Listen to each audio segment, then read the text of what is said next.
Welcome to a brand new episode of Wrestling with Siblings. I'm your host, Araceli, and this is my co-host, Armando. Hi guys, I'm Armando. And welcome to a brand new episode. Let's get started with the first Raw of November. It's a brand new month, almost time for the holidays. Anyways, Raw starts off in Manchester, England, and it starts off with all the superstars standing by the Titron over at the stage, and Corbin comes out. And keep in mind, there was a bunch of security, and he basically comes out to start talking about Survivor Series and how he's going to show why Raw is the better brand and why it is superior to SmackDown Live. He also says that he will be the team captain for the Raw team, which I think, if you really think about it, he's smart. He knows what he's doing, but we'll get into that in a little bit after I'm done doing this. All right, and then he says that he's already made the first two picks for his Survivor Series team, which is McIntyre, Dolph Ziggler. And he had mentioned another one, which was the Monster Among Men, Braun Strowman, which so far it's looking like it's going to be a very solid, dominating team. And there's two open spots for that Survivor Series team. And he also mentions that Alexa Bliss is going to be the team captain for the Raw Women's traditional 5-on-5. So, Armando, what do you think? I think it's great, the team that Corbin has picked so far, the three superstars. You know, it's going to be tough to pick the last two just because there's a lot of great talent in the roster, and you got to be wise if you want to win. I mean, you already have the advantage of Strowman, Ziggler, and McIntyre, which is three of the top stars in the roster. And they're all super incredibly talented in their own way. But let's keep in mind that Kurt Angle did say that he wanted a match. He wanted to be part of the Survivor Series, and he challenged Corbin to a singles match, and he said, if I beat you, I want to be part of the Survivor Series team. So Corbin then agrees and says, that's fine, and they end up having a match later on in the night to determine who's going to be going to Survivor Series and representing the Red Brand. Yeah, I think Kurt Angle should definitely be part of Survivor Series just because of what he has done for the business. Not only that, just because he was the general manager before Corbin. Exactly. And Alexa, what do you think about Alexa being the team captain for the Raw Women's team? I personally think he picked the right person just because we have seen Alexa as a mentor to Mickey and to Alicia Fox. Yeah, I mean, and other than that, she's smart. She's the smartest one out of the entire roster. Other than having Alexa Bliss, you know, run your team for the women. You know, I don't see nobody else other than her. You know, she's proven herself up until right now. You know, in the ring and outside of the ring. Absolutely agree with that. Now, Armando, you and I were talking about this off our podcast. Who do you think, can you let them know who we think is going to be a part of Alexa's team? Now, of course, she said she was going to announce it next week on Raw, but we already have the predictions of who we think is going to be a part of this Raw team. Armando, I'll give you the honors of letting them know who we thought was going to be on her team. So, if I were Alexa Bliss, I would definitely pick the Riot Squad. And the reason why is because these three together are completely dominant, and that's going to be something that Raw is going to need. Now, obviously, that's something the men's team is going to have. Dominance and power. That is what the Riot Squad is. And not only that, but the Riot Squad, like we said before, they're willing to go above and beyond. And out of all the women's division, I think they're the one that are more close to each other and they know what they want as a trio. Exactly. You know, and the other two, which will leave two spots open, I would say none other than Mickie James and maybe Alicia Fox. And the reason why I say that is because they've been having Alexa's back for the past couple of weeks. You know, for the last couple of months, yeah. And they were part of her team when they faced Trish Stratus and Lita. Exactly. So Alexa has mentored them over the last couple of months, and they've stuck with her, like Armando said.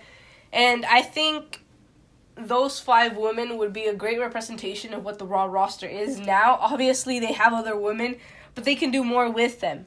And not only that, Alexa can trust Mickie James and Alicia Fox. You know, you got to have people that you trust as well on your team. Exactly. All right. And then Braun Strowman comes out, and he comes after Baron Corbin again. He's mad because of what happened, at Crown Jewel, and why he lost the championship. Why he lost his opportunity at the championship. He pretty much blames Baron Corbin, for attacking him right before the bell rings.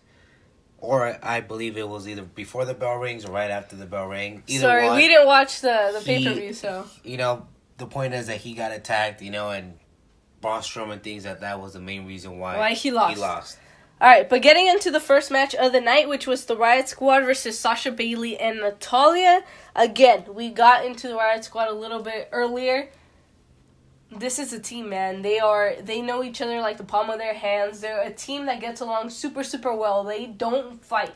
We've never seen them fight. They have each other's back, whether you're Ruby, Liv, or Sarah. They have each other's back evenly. They are willing to go above and beyond, like you said earlier, for each other. And I think that's a great quality to have. Not only that they work well together, but the number one thing that really impresses me is that they like to play a lot of head games, and they showed it, especially in this match, because towards the end, Natty had Liv in the sharpshooter, so Ruby Riott grabs Natty's dad's glasses and breaks them, and decides to break them, and Natty completely freaks out. So that was a distraction, and she lost. And there was really no clear winner in the match. Yeah. But other than that, they're great. Like I said, they're just a solid team, and like I said, I would like to have them in my team if I was Alexa Bliss. And they do play mind games, and they're really, really good at that, and they were able to get Natalya to just completely freak out, and they were able to get her to a point where she wasn't going to be able to continue. You know that. And yeah, they could have gotten her mad, and she could have, been completely pissed off, but that didn't happen. It was just kind of nowhere type of left. Yeah, and then the other thing, too, is they know how to distract the opponent, and then they use that distraction, and then, Sarah Liv or Sarah Logan, they take advantage of that situation, and then they sucker punch you or whatever it is that they do. And they're really good at it, and I will tell you why. Whenever they want to interfere or whenever they want to attack their opponent, they'll do it so quick that the other 2 girls that are, whoever, it doesn't matter who they are, but the other 2 girls that are at the corner of their opponent, they don't have the chance to run over to the corner and stop them. That's how good the Riot Squad is. They are able to take any little opportunity and take full advantage of it. And we've seen it before where they're completely interfering in the match, and the other 2 opponents are still in their corner. They're not fast enough. They can't keep up with the Riot Squad. It's like if they read each other's mind, like if everything was already planned out for them to do, between them. Yeah. And Natty, Sasha, and Bailey, we all know they've had their differences, especially between Bailey and Sasha Banks. We know it was at a point where they didn't get along. Now they're getting along super great. But I still think that one of the little things is what's going to affect this team. I do feel like if something small were to happen, the other one would get super sensitive over it. And that's something that's going to affect this team. Obviously, we haven't seen that over the last couple of weeks. But it is something to keep in mind because that doesn't happen with the Riot Squad. Definitely. I have to agree 100% with you on Sasha and Bailey. So that's all we have for them. So let's get into Jinder Mahal versus Apollo Crews. Apollo, great opportunity, again, to show his potential against a former WWE champion, Jinder Mahal. We've seen what Apollo can do. We've seen how incredible he is. I mean, we saw him down with Titles Worldwide. He wasn't really doing anything. He would come out every now and then. I feel like ever since he's been apart from Titles Worldwide, he's gotten more opportunities to face bigger talent. and to face other people that he hadn't faced before, you know? And I mean, Apollo Crews showed his athleticism in this match. He got the win by doing a standing moonsault on Jinder Mahal. You know, and I think Apollo should get more opportunity. You know, we've been seeing it for the past couple of weeks. You know, I think it was like 2 weeks tops, if anything, maybe 3. But, I mean, it's just another star that we have to keep an eye out on. Exactly. He can do some extraordinary things. And Jinder, I mean, in this match, he showed a lot of aggression, but it just wasn't enough to match with the athleticism of Apollo if you actually analyze the match. And the match was great. Like, it was good. I liked it personally. I don't know how you feel about it. Short, but it was good. Yeah. And, I mean, at the end of the day, it's like, whether you like the match or not, you gotta say they both delivered and they both gave you, like, you took something from the match. You know what I mean? And at the end of the day, that's all that matters. The match was short, but again, it was really, really good in my opinion. All right, let's get into probably one of the biggest things of the night, which was AOP versus Seth and Dean Ambrose for the Raw Tag Team Championships. Which, in reality, it was just Seth out there defending the title by himself, so it was technically a handicap match. Because for those of you that do not know, Dean turned 3 weeks ago, I want to say, a few weeks ago. I think it was 2 weeks ago. He turned a couple of weeks ago on Seth Rollins, and then they had barely won the WWE Tag titles, and now you couldn't expect anything else to come out this way. Basically, you knew going into this match they were going to lose. You knew the moment that Dean Ambrose turned, they were not going to last as tag team champions. I do wonder why they took it from McIntyre and Ziggler super, super quick. I mean, if they were going to have it, AOP win it, they could have just had a really great match between AOP and Ziggler and McIntyre, but this works as well. Now, Armando, you were one of those ones that didn't think that Drake Maverick was going to take AOP to the top. And I gotta admit, too, I agreed with what he said, but we did see AOP come out victorious. And again, a part of that was because Seth Rollins was defending technically by himself, but AOP is now the Raw Tag Team Champions, and I honestly do not see anybody taking the championships from them for a really long time. Going back on the Maverick part where I didn't see him taking him anywhere, yeah, he gave him that title opportunity, but, I mean, it's not really like, you know, they faced a whole lot of, you know, competition. Talent, basically. On their way up there. Yeah, I mean, yeah, this was a handicap match. I'm pretty sure if Dean Ambrose would have been there, it probably would have been a whole different story. Yeah. You know? But, I mean, we did get to see AOP and, who was it? Corbin face the Shield. And so we did see that even all three of them together, AOP was the ones that gave the Shield the fight. Yeah, definitely. I'm not doubting their talent. I'm not saying that they shouldn't be the champions. I'm happy that they actually won it because I think that a lot of great things are coming for them. Like you said, I don't see anybody on the Raw roster, maybe even on SmackDown, that could take these guys down. You know, they're just total powerhouses, and I see them holding the championship for a very, very long time. It is going to take a lot for somebody to be able to take the championship from them. I see them holding it for a really long time, though, and I'm glad AOP finally got that opportunity to prove themselves. And not only that, they've already proven themselves. We've seen them down in NXT, and we've seen what they can do in the main roster. But I do feel like now was their chance. I do feel this was their perfect opportunity. And because of who they were able to beat, it puts it in an even different level. Definitely. You know, like you said, AOP, we'll see what happens with them. And another thing, too, sorry for interrupting, you got to give it to Seth Rollins.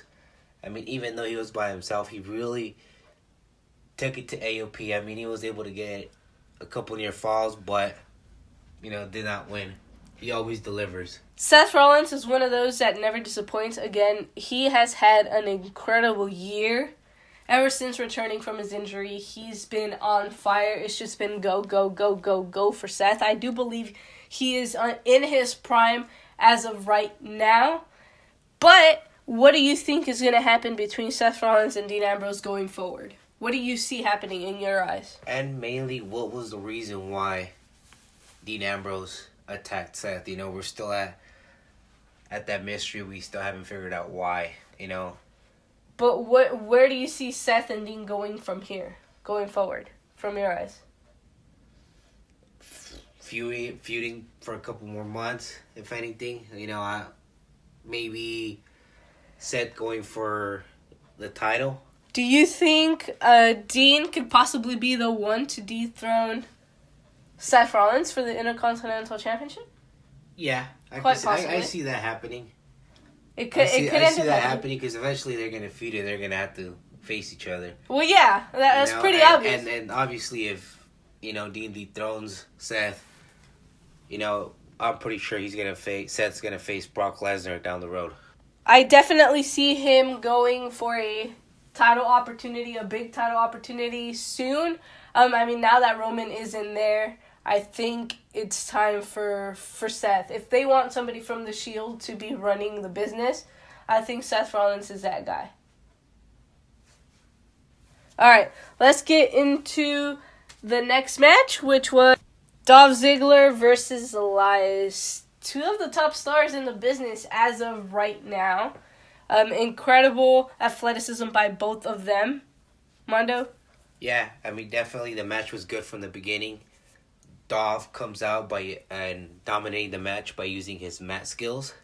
And again, you have two talents that never disappoint. Again, Elias is one of those that you just have to tune in and watch. Whether he's in a match or whether he's out there in the ring about to perform, he is one of the people that you have to tune in to see. Dolph was very impressive. He dominated 75% of the match against Elias. He completely shut Elias' offense down this week. And that's good. That's one of the qualities that Dolph Ziggler has that I feel a lot of people don't. You know what I mean? And it's nothing against anybody else, but I feel like Dolph Ziggler is one of those people that knows their opponent super, super well. All of them. It doesn't matter who you put him up against. He knows them really, really well, and that is something he uses to his advantage in every single match. And Elias was very smart in this match because he played with Dolph Ziggler's frustration because he couldn't get the pin. So at the end of the day, Elias with this power ended up winning the match and stealing one from Dolph Ziggler. It's about time Elias wins. I think it had been a while before we saw him get a victory, right? It's been a few weeks, if I remember correctly.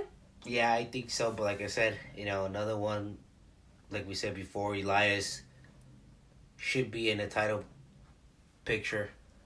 I do believe he deserves a title opportunity, whether it's a big title or a small title. Personally, I would put him with the small title first, see how he does, build him up. Although I do feel like he's one of those that could easily skip the mid-carder title and go into the main title and still do absolutely fantastic because he is one of the guys that is absolutely over. And to follow up on that, for me, this was the match of the night. Definitely both of these guys delivered, and it was a great match. All right, let's get into Ronda Rousey.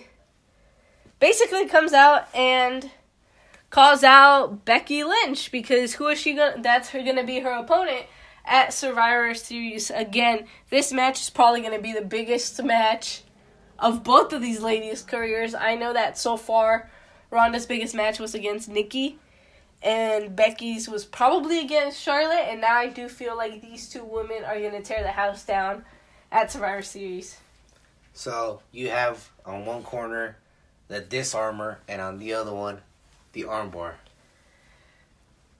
That is going to be crazy to watch. Imagine if Becky Lynch can get the disarmor on Ronda Rousey. That is going to be very interesting to see. But, we do know that if Ronda gets the armbar locked on Becky Lynch, it's pretty much over. We can pretty much call that. But, what happens if Becky gets to disarm her on Ronda Rousey? Definitely, this is going to be a must-watch match. Very interesting, and the feud has been great since the beginning. Exactly, and they haven't even really been face-to-face other than at Evolution, but they're doing a fantastic job carrying this feud on social media and on TV. Yeah, and then not only that, but as we all know, Ronda has that killer instinct, you know, and she's always willing to take a challenge, and she's proven it so far since she got signed with WWE.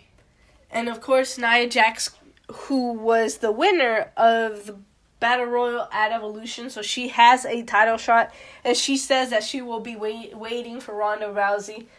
Again, it's going to be very interesting to see how Ronda and Becky does, which we know it's going to be a fantastic match, and then bounce into Nia Jax versus Ronda Rousey. Yeah, and most likely this match will probably happen at TLC.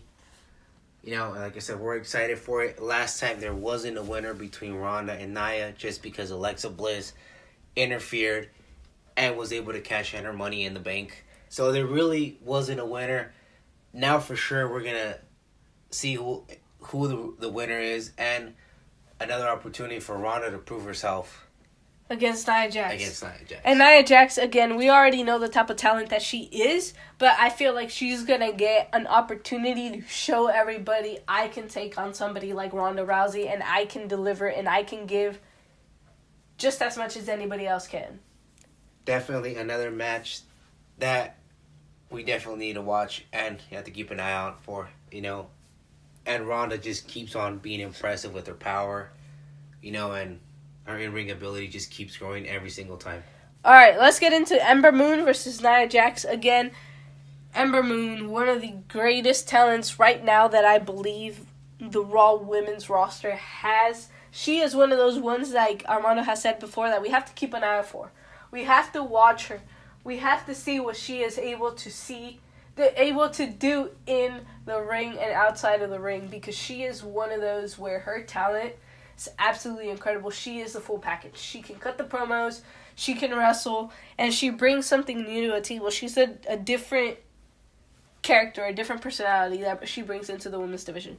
Yeah, and I mean, we saw it at Evolution, at the Battle Royal, that she delivered, and she was able to keep up with Nia Jax. You know, even though Nia Jax is a powerhouse, you know, she was able to, you know, execute a couple moves and you know, bring Nia down. They didn't get the victory, but was able to take it to Nia.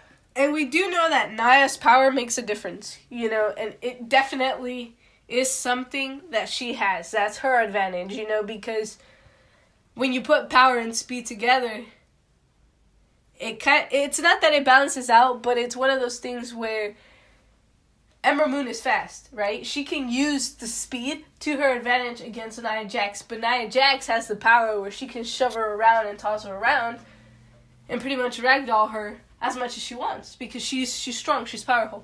Yeah, it's a game changer, no doubt about it. You know, and that plays a huge advantage in Nia Jax's offense. And Samoa drop for the victory, and then Tamina interrupts, which one is going to be superior? Now, we've been saying since Evolution if they were either going to team up or if they were going to be facing each other, and I guess they're teaming up. I think that's what's going to end up happening, because it looks to me that we're going to get the two powerhouses in the Raw Women's division teaming up against everybody else. And keep in mind, Alexa, this will be a great choice for you to pick two, Tamina and Nia Jax. You know, they're powerhouses. I mean, I would like to have them in my team, you know, other than Mickie James and Alicia Fox, which it makes sense why, you know, you would pick them as your partners. But, hey, you know, you got to keep a close eye on Tamina and Nia Jax.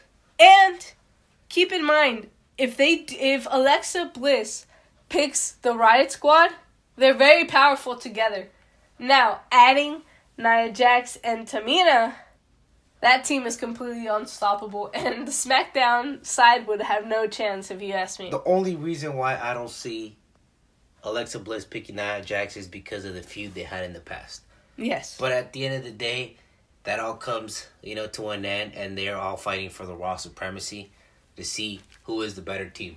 So if they set that aside, if you actually analyze it, the Raw team, you know, will be looking pretty solid. Again, that's just our predictions. There's no guarantee. She might pick somebody total different or surprise us, who knows, but keep in mind that this is just what we think, our predictions, who we think she's going to pick. And we won't be finding out till next week, which we will definitely let you guys know who she picked. We just thought it would be fun to kind of just throw out who we thought was going to be a part of the team. Yeah, and just let us know. Comment below and let us know who do you guys want on that team. Raw Women's team, because, you know, we already know the SmackDown team. Exactly, which we'll get into when we get into SmackDown. But let's get into Finn Balor versus Bobby Lashley. This is like, what, 4.0? Yeah, 5.0 now like at this point? 4 or 5 times they faced each other. Yeah. I mean, and every time, the match is great. Like, you gotta admit, they do end up delivering, but it's becoming one of those things where it's repetitive. And if we really look at what Finn Balor has been doing over the last year, he has been the superstar that has gotten the most repetitive matches over and over and over again. We saw it with Corbin. He faced him for, like, what, 2 pay-per-views? Almost, like, 1.5. Really, there is a lot more you can do with Finn Balor. He can be doing so much more, helping out so much talent, and yet they just keep putting him in matches where it's repetitive, and it's really, really annoying, to be honest. And that's why I call him the lost soul of the WWE, of Raw, because they really don't know what to do with them. Yeah, we would like to see more of them. I mean, probably the most important thing he's done right now is probably get the rematch for the Universal title.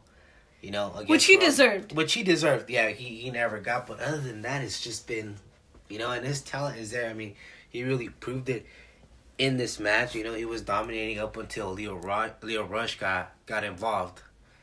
And I feel like now at this point they're using Leo Rush to keep this feud going. And it's like, stop.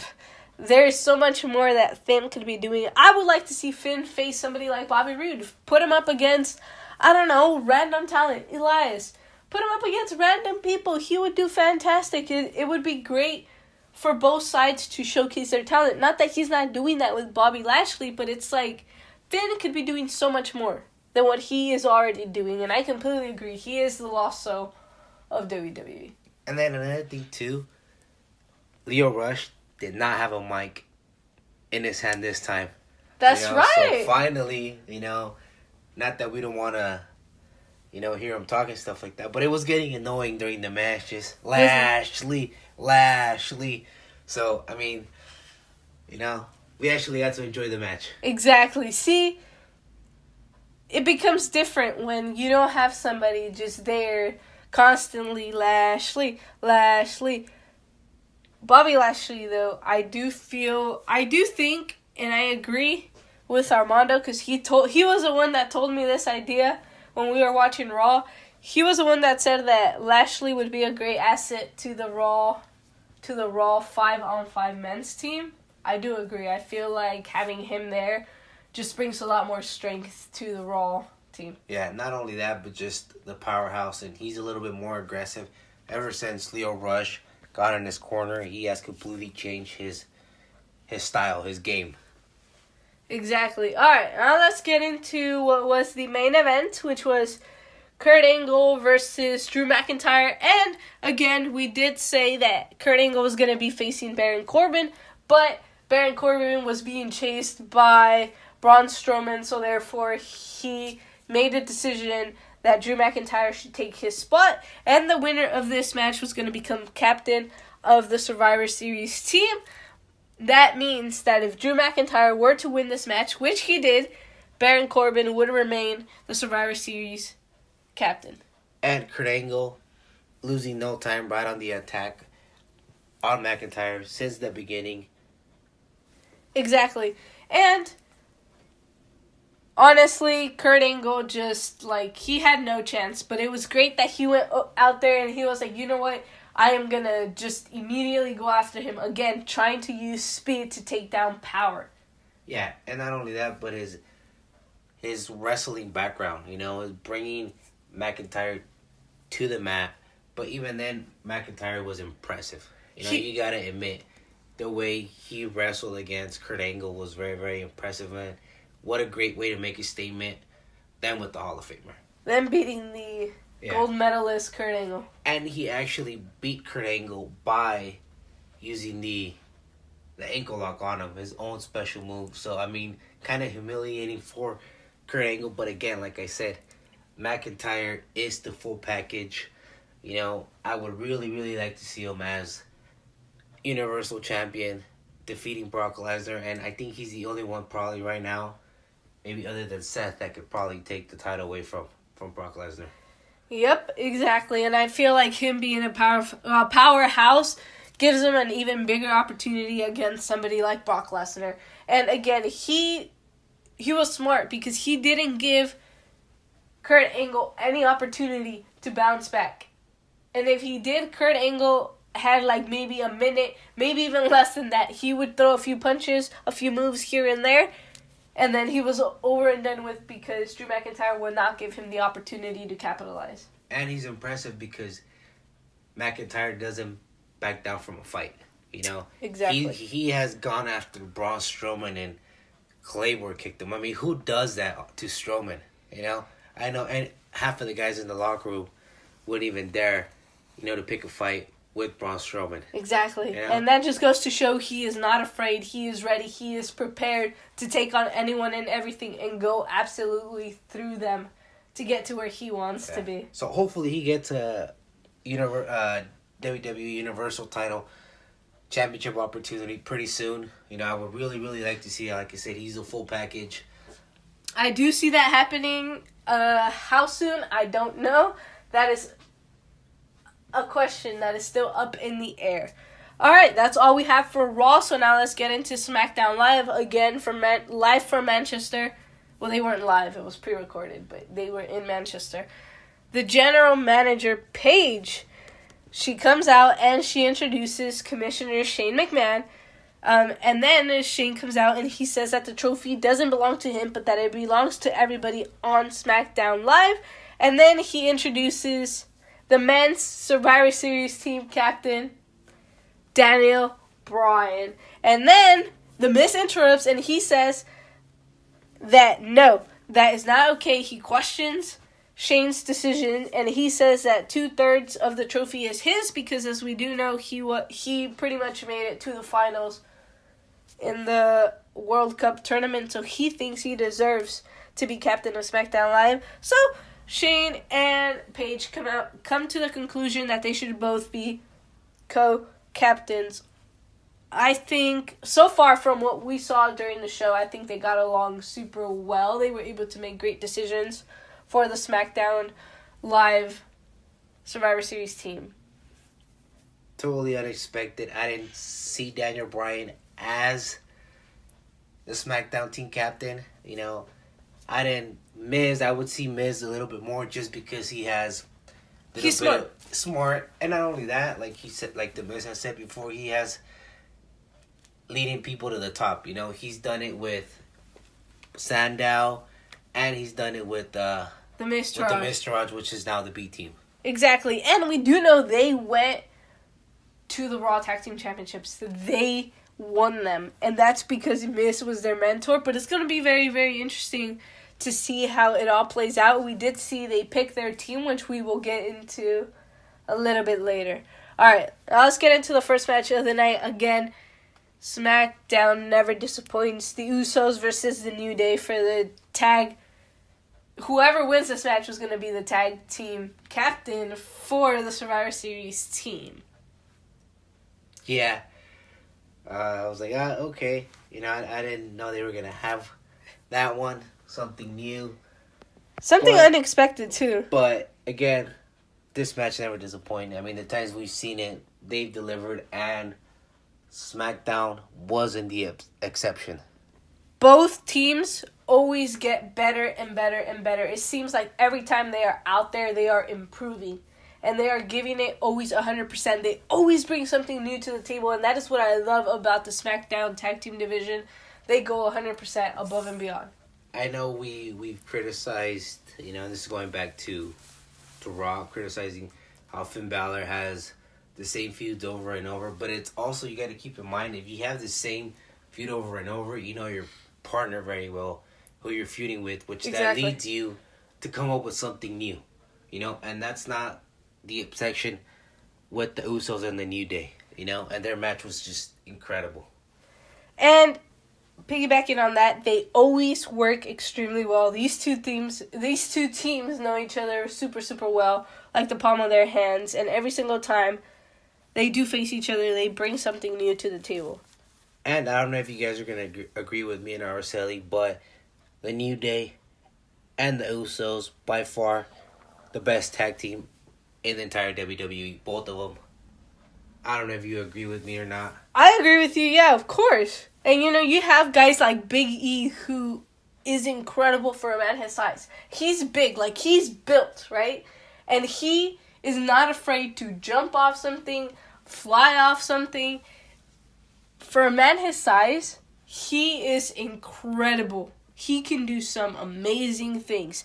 Kofi Kingston and Xavier Woods, we always see them trying to do something new. We always see them trying to put their body on the line to give us the best match we could ever possibly get. Same thing with the Usos. Yeah, no obsession. And Kofi, he's always delivering, like you said. Kofi, in my opinion, I think he's the most creative out of the three. Obviously, the New Day wouldn't be what the New Day is without all three individuals. I feel like they both glue each other together very, very well. They're like a puzzle piece. But I do feel like the most creative one out of the three is definitely Kofi Kingston. So the Usos were the ones that ended up winning the match. And because of that, they were the captains, and then they decided to pick, their team. And obviously, they couldn't go wrong with the New Day. Smart choice by them, to have them on their side. Their respect was there. They recognized, the New Day for their talent and what they have done. Another thing that I want to point out is there's only so many tag teams. So that means they're basically going to have to pick all the tag teams on SmackDown to complete the team. Because if you really think about it, there's only, 4 or 5 teams in each brand. So they basically had no choice. They're going to have to pick the entire tag team division to complete their team. But I'm sure me and you are going to agree on this too. SmackDown has a better tag team division than Raw. Definitely. And this is how you start off a show. This was for sure one of the best matches. And again, SmackDown had a fantastic show. Their matches and storylines are great. They're on the right track each and every single time. And like you said, this was the first match. What a great way to set the tempo for the rest of the show and the rest of the matches. Getting into Becky Lynch, who is probably the most over superstar in all of WWE right now. She comes out to address Ronda Rousey. Oh my God, they're getting tested. They are putting on a fantastic feud. We got a little bit into it a little bit earlier, but hey. She said she was not handpicked. She gave it to Ronda Rousey. She was like, I had to work my way to get to where I am today. I was not handpicked. Basically saying that Ronda Rousey was the chosen one and Becky Lynch wasn't. She had to go through every single stepping stone to get to the point where she is now. Yeah, definitely. And not only that, but she also issued a challenge to any woman in the SmackDown roster to fight her that night. And surprisingly, we got a NXT call-up, and she is a part of Sanity. Her name is Nikki Cross. I was not expecting an NXT call-up, not this soon. At least I wasn't expecting somebody to get called up until Survivor Series weekend.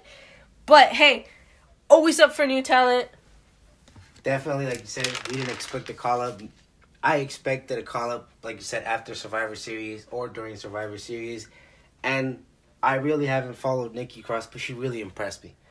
And she is very, very brutal. Extremely brutal with everything that she does. She gave it to Becky Lynch. But, again, the SmackDown Women's Champion did dominate the match. She brought something new to the women's division. She could quite possibly be the Bray Wyatt of the women's division. I do feel like, I was telling this to Armando, I feel like she would have made the perfect Sister Abigail to play along with Bray Wyatt and the Wyatt family. Yeah, just by looking at her and the way she acts and her persona, she would have been a great Sister Abigail, And it was just one of those things where they should have put her to be Sister Abigail with Bray Wyatt and the Bray Wyatt family. Yeah. Becky Lynch, very, very focused. She knew what she was there to do. And obviously she gave Nikki Cross the opportunity to prove herself. And at the end of the day, that's what the SmackDown Live Women's Champion does. And not only that, but Nikki Cross, she has a lot of power on her. And I think SmackDown is missing a powerhouse. And I think with Nikki Cross, she's going to bring that to SmackDown. Completely agreed, 100%. Couldn't agree more. Let's get into the next match of the night. Two of my favorites. Two incredible talents. I was completely blown away by this next match. When I heard that Mysterio was going to face Andrade Cien Almas, I lost it just because Mysterio has always been one of my all-time favorites, along with Eddie and many more superstars. And right now, in the current roster, one of my favorite ones is Andrade Cien Almas. And when I heard that they were going to face each other, I was excited, but at the same time, I was like, oh, I really wanted to see that match at Mania because it's got all the ingredients to be a WrestleMania match. And this has all the potential to be absolutely an incredible feud. Just because of where they both come from, the indies, and the background that they both have. They're both incredible talents, and they both have a similar style of wrestling. That is what I noticed as I was watching this match. Not only the same wrestling style, but like you said, the same path they had to the WWE. It was pretty much the same journey. They both started young. They both started, down in Mexico and just worked their way up through the indies, and now they made it, in the big time leagues. And Almas gave a match to Rey Mysterio. This was personally my match of the night. I loved it. I thought it was absolutely incredible. Both incredibly amazing talents. They go hand on hand. And to be honest, I couldn't be more proud of both these superstars. They completely gave us a fantastic match. And Mysterio was always a step ahead of Andrade Cien Almas. Even though Andrade would bring new movesets to Mysterio managed to counter him. And same thing with Andrade. So it was a match that was going back and forth. Very, very fast-paced. They did a fantastic job reversing each other's moves. That is one of the things that I noticed, and that goes to show, the more you face a superstar, the more that you know them. And again, they have a similar background, and these guys know each other very, very well. I do know that when Andrade started, Rey Mysterio was one of the first that he ever faced, if I'm not mistaken. Yeah, and then, not only that, but Andrade also did a very, very good job of wearing down Rey Mysterio, not letting him use a lot of his high-flying moves, skills, a lot of his speed. There was a point where Rey tried to do the 619, and Almas simply did not let him do it. That right there just shows you the type of talent that these two men are. And I love this match. There was no Zelina Vega because she was taking care of business elsewhere, representing Andrade. But I do think that's also what played a role in Andrade Cien Almas losing to Rey Mysterio. Would we have had Zelina, maybe it would have been a different outcome. But we do know that when Zelina is a ringside, she's some sort of motivation for Almas to keep going. Definitely have to agree with you on that one. You pretty much stole what I was going to say about Zelina, that we could tell the difference when Zelina Vega is there and when she's not there. Like you said, she's that motivation. She's the one that's pretty much coaching Andrade and hey, do this, do that, motivating him. Hey, go for the pinfall. And not only that, she also causes a distraction once in a while here and there. She keeps him focused and on track on what he is doing, and mentally he is in the game.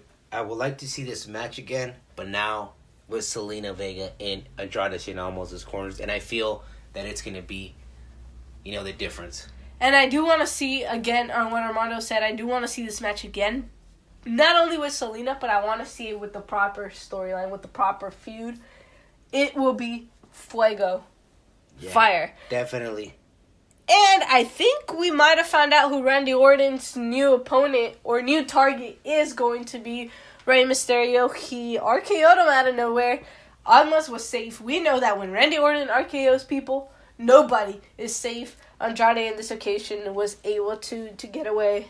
And keep in mind, Mysterio, by winning the match, qualified to be in the SmackDown Survivor Series team. He was Daniel Bryan's pick to join the team. And Miz said that if he can prove himself and that if he was impressive during his match with Almas, he was going to get the opportunity to be a part of the SmackDown Survivor Series team. And he did prove himself. Miz was convinced, so he ended up being a part of the team. Alright, let's get into Paige. She comes out again, and she said she was going to reveal the Women's Survivor Series team. Her picks were, are you guys ready? We'll get into each of these superstars and why they deserve to be a part of the SmackDown Live 5-on-5 traditional women. Okay. Carmella was the first pick. Naomi, Sonya Deville, Asuka, and Charlotte. Carmella, I think she deserves to be a part of it. I know she was part of the very first one a few years back. They had... SmackDown has a pretty similar team. Naomi was part of it. Carmella was part of it. And I think that may be it for the original one. The SmackDown team has more experience in this type of matches just because they all been part of it already compared to the Raw side. Yes. If they end up picking the team that we decided that we predicted. And again, let's not forget Carmella, Naomi, Sonya Deville, Asuka, and Charlotte. All five of these women are completely different, but they are super strong and super dominant in their own way. Definitely. You know, you can't go wrong with Asuka and Charlotte. Of course. And Naomi, you know, and obviously Carmella proved herself when she was champion, you know, and even now that she's not champion, you know, she's still out there delivering, you know, and Sonya Deville. We have yet to see more of Sonya Deville, and, you know, she's a powerhouse. Mandy Rose comes out instead of Charlotte, and she says why wasn't she picked? You know, she's kind of confused as to why she's not part of the SmackDown Women's Survivor Series team. Personally, I would have added her on there, but I think that the team that Paige picked is a good team. I feel like they have a chance going up against whoever Alexa picks. And I do think this is another reason why Alexa is the perfect team captain for her Raw team.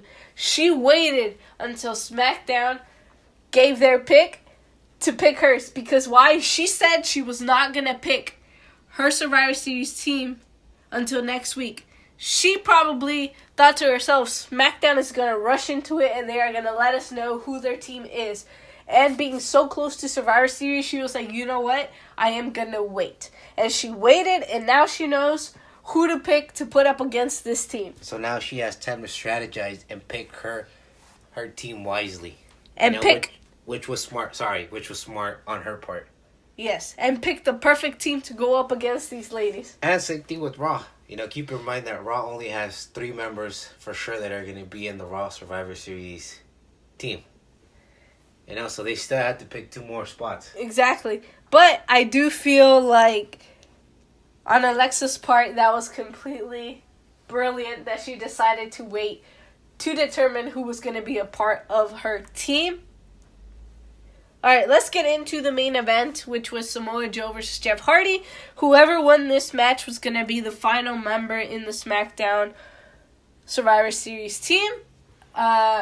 Jeff Hardy trying to use his speed and to his advantage, and he was giving it to Joe. Again, it's one of those things where power versus speed, it plays a factor in both ways. Yeah, it does, and Samoa Joe proved it in this match. Exactly. You know, and like I said, I'm very, very impressed with Samoa Joe since the beginning. For a guy his size, kind of like Big E, he can move. Yep. You know, and just not only that, he has shown a lot of aggression lately, especially since he's faced AJ Styles up until now. He's a changed man. And Jeff Hardy, it does not matter who you put him up against. He is always going to try to deliver regardless of who his opponent is. He's always going to give it 100%, and he's always going to try just as hard as he did with all his opponents. Yeah, Samoa Joe is just brutal. He's just super aggressive all the time in the ring. And he's smart because he knows how to use his power to his advantage. He knows how to how to use it to be able to punish his opponent to make sure he comes out victorious every single time. And I'm telling you that coquina clutch is lethal, man. If he locks it on, I don't care who it is, you can pretty much count a victory for Samoa Joe. Exactly. And he becomes the 5th member of the SmackDown Live Survivor Series team. We are going to go over who is a part of the team. The Miz, Daniel Bryan, Rey Mysterio, Samoa Joe, and the one that we missed that we didn't mention was Shane. And the reason why The Miz and Daniel Bryan picked Shane is because Shane bleeds the blue brand. You know, he's off for SmackDown, gives everything, puts everything on the line. Not only that, but I feel like he will be the gluing piece to the SmackDown Live team. Yeah, he's the one that's pretty much going to unite the team and motivate the team. Exactly. And we do know that Raw has taken supremacy over the last 2 years. Could this year possibly be SmackDown's year? Maybe. We'll just have to wait and see till Survivor Series to see what ends up happening. But I do feel like SmackDown has a pretty solid team going into Survivor Series. Definitely. You know, we'll see what happens. I'm liking that SmackDown team. You know, but I can't wait to see who the last two, superstars are for the Raw Survivor Series team. Alright guys, that is all we had for you on this episode of Wrestling with Siblings. Don't forget to like, comment, share, and subscribe because we will be back next week with a brand new podcast. And we'll most likely be doing our predictions next week as well. And for those of you that are new here, if this is the first time you are listening to us, Armando, can you please let them know what WWS stands for? Wrestling with Siblings. Thank you guys. We'll see you guys next week here on Wrestling with Siblings.